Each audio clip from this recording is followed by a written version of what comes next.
Well, here I am. This is home for a week. Got a tent back here with a glacier right above it. That should be interesting.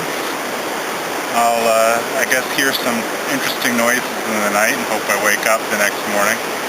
And then just this beautiful valley in front of me. Tomorrow I do some climbing school where I learn how to move around on snow, crampons and stuff like that, and then start heading out. I'll keep you posted. Hi. So, I've just finished the first full day at General Mountaineering Camp, and I went to snow school today. We got up, I got up again at about 5:30 and took panoramas. I took some 360-degree panoramas in 3 rows of the whole area, the base camp and the surrounding mountains, so we'll see how those come out. Then breakfast. I volunteered for dishes, so I was doing dishes until just before we left for snow camp. The consequences of that was that I'm also in the furthest away tent, as I had to kind of rush to get my stuff together, and I left behind my I left behind my gaiters, and I left behind a jacket and a pair of overpants I probably should have had. So we climbed up this valley, pretty steep, and we got to some snow, and that's when I found out that my mountaineering boots that aren't very good for backpacking also aren't very good for snow. They don't heal really well. That was a bit disappointing. But we learned how to wear a harness and tie our knots and walk on a rope through glaciers and rescue somebody if they fall into a crevasse, and walk on crampons. We walked over to some glacial ice and walked with our crampons on, and that's when I found out that the crampons I have don't optimally fit the boots that I'm wearing. They worked fine once they were on, but they made some of the guides nervous, because if you're up on some serious ice and you have a crampon failure, it can be kind of the end of the day for you. So we traded my crampons tonight with somebody else who has a style that's better for my boots. So we'll see what goes on there. Ate dinner. Hello. So I did rock school today and learned how to tie figure 8 knot, tie myself onto the line, and how to belay. Nothing too complicated or too exciting. So I climbed up a slab of rock and I climbed back down a slab of rock, and did a lot of sitting around watching other people climb and taking pictures. I just got done taking a shower and washing some clothes. Just hanging out. It's pretty nice to just hang out up here. Another beautiful day, a little warm. In the morning when it's cold and in the evening, the mosquitoes are pretty furious. And as soon as it warms up, the mosquitoes go away and the horseflies are on you, and they're pretty relentless. I reduced their numbers significantly in the shower, so they're kind of pissed off. But just another day. Tomorrow I'm probably just going to hike around with cameras and take it low-key. Haven't been sleeping well still. Wake up every couple hours, and I've been too tired to get out of tent and look at the beautiful stars, which I've been told every day is just spectacular. So maybe I'll get out and look at the stars tonight. There's some high, nice little clouds coming in. So maybe it'll be an interesting afternoon to take some more pictures of the peaks around here. Nice little clouds. Very beautiful.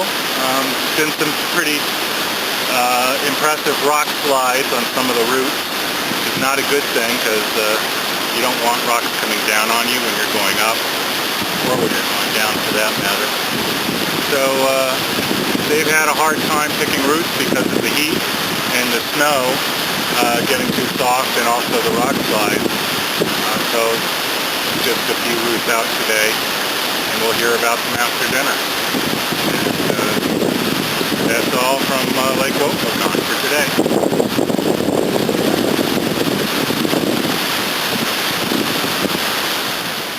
Alrighty then.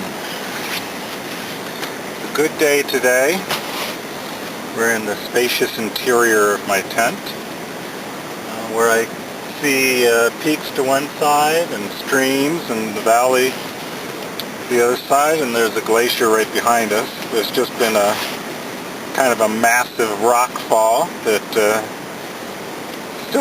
took me a while to identify the noise, but it's basically like a jumbo jet landing right next to you. And I stuck my head out and there's a huge massive rock falling down the rock face, and I captured a picture of the resultant dust cloud and some rocks falling. So because of all the rock fall, the upper portion of the mountains are off limits to hiking, and I think not all, but all but one of the expeditions that sent out today to do peaks failed because of the amount of heat and soft snow. So I got my tent organized and cleaned up and my clothes organized, and then went for a hike with Anita and Liz down the valley. We started by climbing over a moraine and then kind of path, and then through some rock falls, and then along a creek and across some snow, and then finally got to some really nice meadows. Tons of wildflowers, and I took lots of pictures. I found a really nice rock. It's got kyanite and garnet in it, which I will have at home. And went down to a nice little lake, and I took some pictures there, and we ate a little snack, and then went off through more meadow into the woods. Then Liz and Anita came back, and I kept going, and 5 minutes further I found just an awesome waterfall. I took a bunch of pictures there and a little video, which you'll see. And then I came back up and took a dip in the lake and did some more pictures, and then got all sweaty coming back up. So when I got back up here, I took off my clothes again and took a dip in the stream. And feeling pretty relaxed and good. A little scotch with the snow that I collected on my voyage. And a scotch slushy, yum. 7-Eleven served those. They'd have me as a customer. Now just waiting for the dinner bell to ring and chillaxing. Tomorrow I'll probably do another hike, probably the same place. But we'll see. See what's up. I don't think there's going to be a lot more opportunities to try to bag a peak, which is too bad. But, well, it's a beautiful place and another beautiful hike.